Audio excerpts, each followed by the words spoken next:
Trump has threatened states and school districts with the loss of federal education funding if they don't eliminate DEI programs. Right now, most federal education money is distributed through categorical grants, so funds given for specific purposes with rules attached.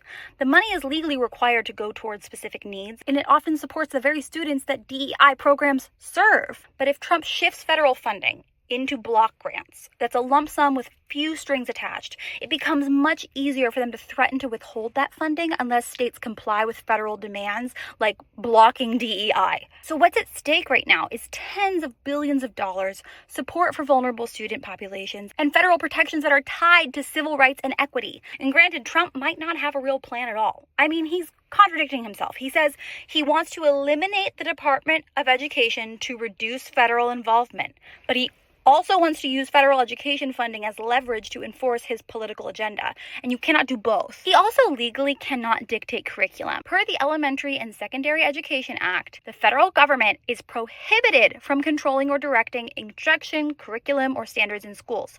So the way that Trump wants to ban teaching accurate history in the classroom, any federal attempt to do so will likely face court challenges.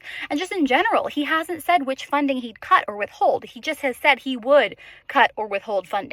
But the funding he gives for programs like Title I and IDEA are written into law and civil rights protections. So by that logic, what money? This threat is alarming, and the rhetoric is highly damaging. It riles up his base, and they justify their own bigotry with his words and actions. Bottom line, he is opening the door to dismantling decades of equity-focused education policy and threatening the most vulnerable students, no matter how actionable these executive orders are.